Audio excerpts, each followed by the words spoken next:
Hello, my name is Eva Encinas. I'm the founding director of the National Institute of Flamenco, and I'm glad to be here with you today. I'm going to be teaching a beginning flamenco class for young people between the ages of 4 and 8. We have a very special guest with us. His name is Eloy Gonzalez. He is playing the guitar.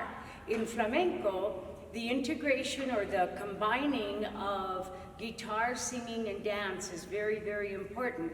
So we're very lucky to have Eloy with us. You will be able to see how that works. I'll be singing and dancing for you. And so we're going to get started. The first thing we're going to do is I'm going to have Eloy play a little bit of rhythm called tangos. We're going to be working in the tangos rhythm in this class. It's an 8-count rhythm, and he's going to be playing some tangos. I'm going to start doing some palmas, some hand clapping, and then I'll sing a few letras for you so that you can get a feel for what the tango sounds like with the voice, the guitar, and the palmas. Okay, so we're going to get started for you. Go ahead, hit it, Eloy.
So I hope that gives you a little bit of idea of what the music sounds like that we're going to be working with in starting to look at some of our basic movement in flamenco. Before we start doing any steps, we're going to do a little bit of palmas.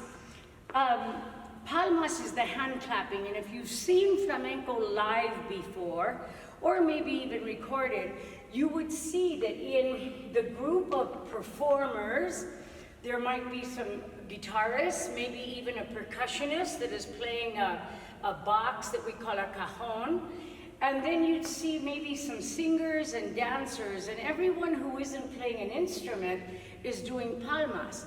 And the palmas is there to just sort of give a foundation of time and rhythmic sense to all of the players that are participating so that everybody can stay together.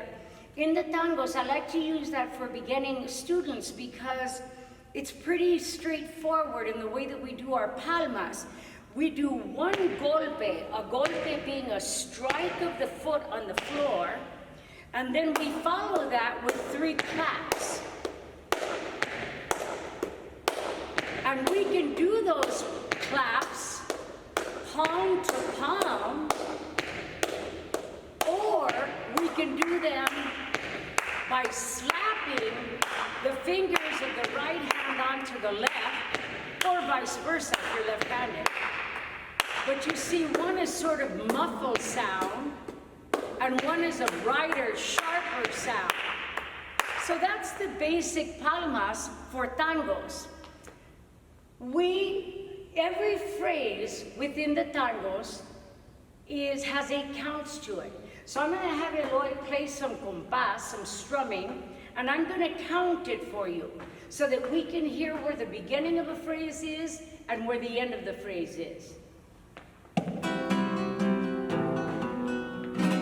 You see that he's going from one chord to a second chord, a higher chord, a lower chord. The higher chord is the beginning of the phrase. 1, 2, 3, 4, 5, 6, 7, 8. 1, 2, 3, 5, 6, 7, 8. 1, 2, 3, 5, 6, 7, 8. 1, 2, 3, 5, 6, 7. Ole. So that we're not gonna have to look at that too much right now in this class. In our next class, we'll be focusing on that idea of the beginning and the end of the phrase a little more specifically. Right now, we're just gonna learn some real basic steps that I want to introduce you to, and then you're gonna practice them. And when you've had a little bit of practice with them, then we're gonna have the opportunity to go to the next class where we're gonna put all of these techniques together, all of these steps together. Now, in tangos, in this particular palo or rhythm, we have, generally speaking, what we call an entrada. An entrada is where the dancer enters. And they can enter doing lots of different kinds of steps, but they all have a rhythm, a repeating rhythmic pattern. So the first one we're going to learn to do is pretty simple. It's slow, quick, quick, slow. Quick, quick, slow. Quick, quick, slow. Now, if I want to, I can do this in a circle, which generally I would. And I just keep going from one foot to the other. Slow. Quick, quick, slow. Quick, quick, right. Left, right, left. Right, left. And if you're on the other foot than I am, that's okay, so long as your rhythm is correct. So that's our entrada. That's the marking pattern, or what we call a marcaje, for the entrada. So we'll review that again a little bit later in the class. The next marking step is very, very simple. I go out, together, and out, together. Right foot, I'm taking out here, or left foot. Sometimes it's easier for you to follow if my back is to you.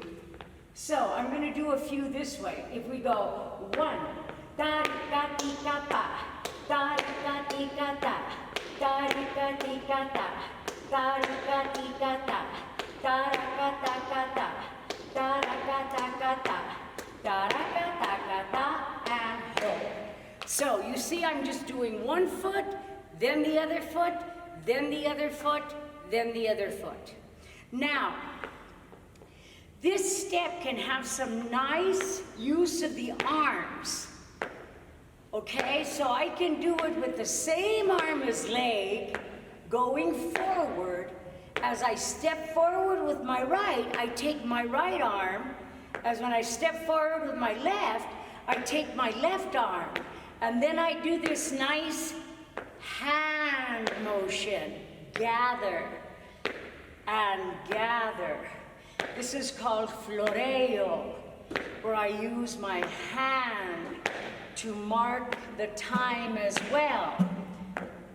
And then we can do another variation on this with the arms up. We touch, lift, touch, lift.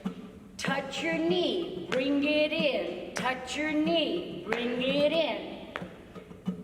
Now eventually, we don't necessarily actually touch our knee. This becomes a circle. We circle the arm.